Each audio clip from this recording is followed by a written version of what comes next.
इमरान खान साहब ने कहा है कि फौज से मुज़ाकरात के लिए तैयार हैं। फौज अपना नुमाइंदा मुकर्रर करे मुज़ाकरात के लिए। क्या ऐसा होने वाला है? पाक फौज ने आज एक और रिटायर्ड फौजी अफसर को कोर्ट मार्शल की सजा सुना दी गई है। ये क्यों सजा सुनाई गई है? उन्होंने क्या ऐसा गैर कानूनी काम किया जिसकी वजह से सजा हुई? दूसरा मामला इसके साथ ये जुड़ा हुआ है कि क्या इमरान खान साहब के मुतालिक क्या MBS ने इमरान खान को 30,000 का डिनर सेट गिफ्ट किया? ये क्या मामला है? क्या माजरा है 30,000 का और डिनर सेट का? इस पे रेफरेंस भी बन गया। 28 जुलाई अभी गुजरा है, नवाज शरीफ को 2017 में सजा हुई, नायल किया गया। 7 साल मुकम्मल हो गए, नून लीग खामोश है, कोई बयान नहीं आया इस मामले में। ये क्या कहानी? क्यों इस मामले में ना वज़ीर आज़म की तरफ से कोई ट्वीट आया, ना मरियम नवाज का कोई ट्वीट आया? बिस्मिल्लाहिर्रहमानिर्रहीम। नाज़रीन, मैं हूँ तारिक सुमैर, डेली मुमताज डिजिटल के साथ। इमरान खान साहब ने कहा है कि फ़ौज से मुज़ाकरात के लिए तैयार हैं। फ़ौज अपना नुमाइंदा मुकर्रर करे मुज़ाकरात के लिए। क्या ऐसा होने वाला है? ये मैं आपको बताऊंगा। फिर पाक फ़ौज ने आज एक और रिटायर्ड फौजी अफसर को कोर्ट मार्शल की सज़ा सुना दी गई है। ये क्यों सज़ा सुनाई गई है? उन्होंने क्या ऐसा गैर कानूनी काम किया जिसकी वजह से सज़ा हुई? दूसरा मामला इसके साथ ये जुड़ा हुआ है कि क्या इमरान खान साहब के मुतालिक क्या MBS ने इमरान खान को 30,000 का डिनर सेट गिफ्ट किया? ये क्या मामला है? क्या माजरा है 30,000 का और डिनर सेट का? इस पे रेफरेंस भी बन गया।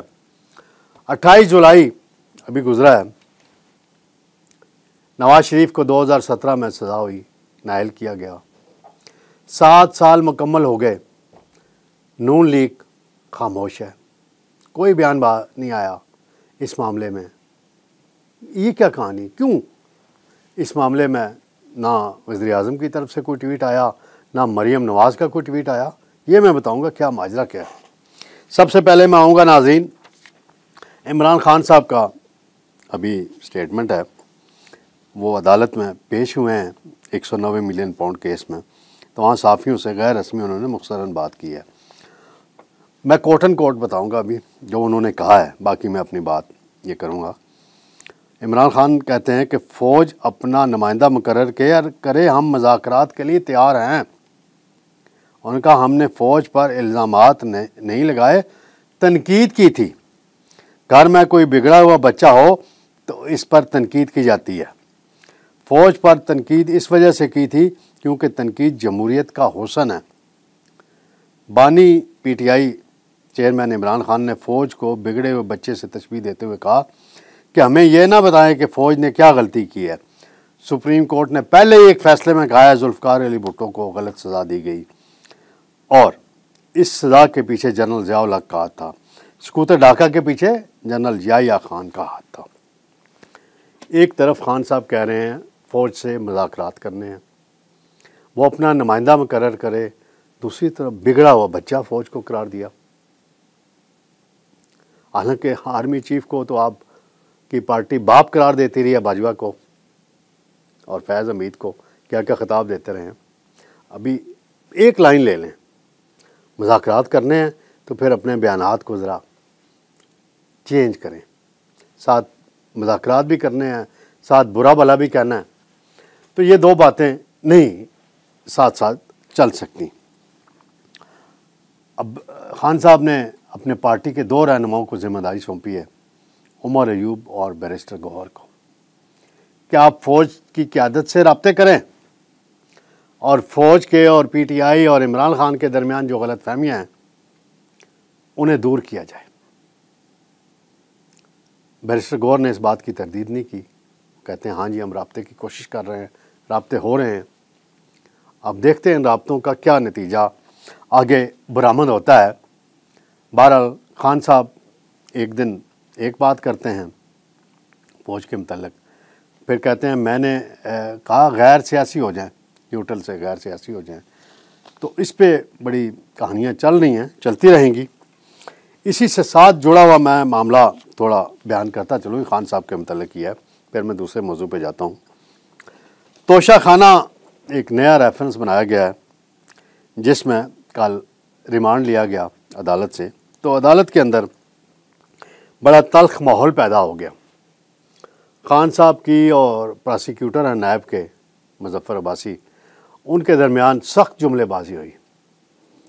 खान साहब ने नायब पर पैसे लेने का इल्ज़ाम लगाया और भी कुछ इल्ज़ामात लगाए, तो मुजफ्फर अब्बासी ने इस पर बड़ा सख्त एहतजाज किया और उन्होंने एक जुमला बोला जो बड़ा पॉपुलर हुआ है।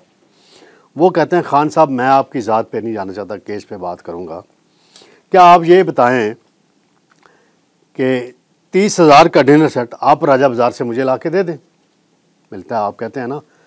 तो मेरा सवाल आपसे ये है कि सऊदी क्राउन प्रिंस मोहम्मद बिन सलमान MBS ने क्या आपको 30,000 का डिनर सेट गिफ्ट किया था? इस पे खान साहब एकदम चौंक गए। फिर वो समाअत मुलतवी, बाद में माजरत की गई एक दूसरे से और मामला आगे चला। ये तो 30 ये डिनर सेट का भी एक रेफरेंस में ज़िक्र है कि एक बड़ा कीमती डिनर सेट आया, तोशे खाने में जमा नहीं कराया गया और ले गई बुशरा बीबी। अब खान साहब कहते हैं बुशरा बीबी बेकसूर है, ये उनका अपना राइट है कहने का। बुशरा बीबी पर 11 नए मुकदमात का इंकशाफ हुआ है 9 मई के से मुतल्लिका। उन्हें मुलज़मा बनाया जा रहा है मुख्तलिफ़ केसों में, GHQ समेत और FC पे हमलों का और बाकी फ़ौज की तनसीबात पे हमलों का। अब इसमें देखते हैं कि उनकी गिरफ़्तारी कब डाली जाएगी। नाज़रीन, दूसरा सबसे अहम मामला है कि पाक फ़ौज के एक लेफ्टिनेंट कर्नल रिटायर्ड हैं अकबर हुसैन, उनका कोर्ट मार्शल किया गया और 14 साल कैद की सज़ा सुनाई गई है। ISPR ने बाज़ाब्ता इस हवाले से बयान जारी किया। फील्ड जनरल कोर्ट मार्शल करके उनको 14 साल की सज़ा सुनाई गई है और उन पर इल्ज़ाम है कि फ़ौजी एहलकारों को बगावत पर उकसाने की कोशिश की उन्होंने, और उनका रैंक भी ज़ब्त कर लिया गया 26 जुलाई से। और इससे पहले मेजर आदिल राजा, कैप्टन हैदर रज़ा मैदी को भी कोर्ट मार्शल की सज़ा सुनाई गई है। अकबर हुसैन को 9 मई के वाक़यात के दौरान आवाम को इंतशार शर पसंदी पर उकसाने की वीडियोज़ बनाने, वो बैरून मुल्क हैं, वहाँ बैठकर उन्होंने प्रोपेगेंडा किया। अब सवाल ये पैदा होता है सिर्फ मुख्तसरन कि 9 मई के मुकदमात में जो फ़ौजी अदालतें हैं या फ़ौज के अपने अफसरान जो मुलव्वस थे, रिटायर्ड हाज़िर सर्विस को रिटायर कर दिया गया, कईयों के कोर्ट मार्शल हो चुके हैं और कईयों के ख़िलाफ़ कार्रवाई जारी है। ये 3 अफसरान थे जो बैरून मुल्क बैठ के सोशल मीडिया पे फ़ौज के ख़िलाफ़ प्रोपेगेंडा करते थे, इनका कोर्ट मार्शल हो चुका है। सवाल सबसे ज़्यादा ये है, सिविल निज़ाम, सिविल अदालतों पे सवाल है। तारीख पे तारीख, तारीख पे तारीख, तारीख पे तारीख, कोई फैसला नहीं। ज़मानतों पे ज़मानतें, ज़मानतों पे ज़मानतें। ठीक है, राइट है मुलज़म कोई भी हो ज़मानत का, फैसला तो करें ना। सज़ा देनी है सज़ा दें, बरी करना है बरी करें, मामला आगे चले। फिर कहते हैं वो अदलिया पे तनकीद कर दी तो बड़ा तूफ़ान मच जाएगा जी, बड़ा ये हो जाएगा, हो जाता जी। और भाई आगे बढ़े ना जज साहिबान, आप आगे बढ़ें, केसों के फैसले करें, रिहा करना रिहा करें। कोई दबाव का सामना अगर आपको है तो छोड़ दें दबाव को, मेरिट पे फैसले करें। लटकाना मामला, ये इंसाफ के तकाज़ों के मुनाफी मामलात को लटकाया हुआ है और इसी के वजह से फ़ौज की क़यादत के अंदर फ्रस्ट्रेशन भी पाई जाती है, गुस्सा भी पाया जाता होता है कि सिविल अदालतों में मामलात किस तरफ जा रहे हैं। नाज़रीन, सबसे आखिर में मैं आऊँगा, 28 जुलाई अभी गुजरी है, 2017 को नून लीग के सदर मियां नवाज शरीफ को सज़ा सुनाई गई थी, नाअहल किया गया था, पानामा केस था, अकामा में सज़ा सुनाई गई और 7 साल मुकम्मल हुए हैं। नवाज शरीफ फिर जेल भी गए, जिला वतन भी रहे, आ भी गए पाकिस्तान। फिर PDM की अभी शहबाज शरीफ उनके भाई वज़ीर आज़म हैं, बेटी उनकी वज़ीर आला है। हैरान कुन बात यह है कि नून लीग खामोश है। ऐसे महसूस होता है कि नवाज शरीफ को तनाव छोड़ा जा रहा है और नवाज शरीफ खुद भी चुप बैठे हुए हैं, वो भी नहीं बोलते, ना मीटिंग्स करते हैं, ना कोई लोगों MNS को मिलते हैं, ना पार्टी अहदेदारों को मिलते हैं। ये पता नहीं क्या माजरा है, सिवाय चंद लोगों के जिनको मखसूस लोगों को मिलते हैं। किसी ने इस मामले पे कोई बयान नहीं दिया। ना मैंने वज़ीर-ए-आज़म शहबाज शरीफ का बयान देखा, ना उनकी बेटी का बयान देखा, ना बड़े बड़े वज़ीरों के बयान देखे जो नवाज शरीफ के नाम पे वोट लेकर आए हुए हैं, इक़्तिदार के मज़े ले रहे हैं। किसी ने बयान नहीं दिया। सिर्फ एक शख्स का मैंने बयान मेरी नज़र से गुजरा, वो है सेनेटर इरफान उल हक सिद्दीकी। उन्होंने उस वाक़या का तज़किरा किया, उसका ज़िक्र किया, और जो साकिब निसार ने ज़्यादती की थी, उस वक्त की इस्टेब्लिशमेंट ने जो ज़्यादती की थी नवाज शरीफ के साथ, उसका ज़िक्र किया। बाकी सब इधर उधर लगे हुए हैं, इधर उधर लगे हुए हैं, लेकिन इस वाक़या पर कोई बात नहीं की। यह हैरानकुन बात है। ये कौन पूछेगा इन वज़ीरों से? मैं तो नहीं पूछ सकता भाई, और नाराज़ हो जाते हैं। अभी पिछले दिनों एक वज़ीर साहब का फ़ोन आया, मेरे वे लाख पे नाराज़गी का इज़हार कर रहे थे, तो मैंने उनको कहा भाई आप आएँ, अपना मौक़िफ़ दें। एक इशू है, आवाम के इश्यूज़ की मैं बात करता हूँ और करता रहूँगा। अगर हुकूमत में से कोई नाराज़ होता है, उसकी मर्ज़ी।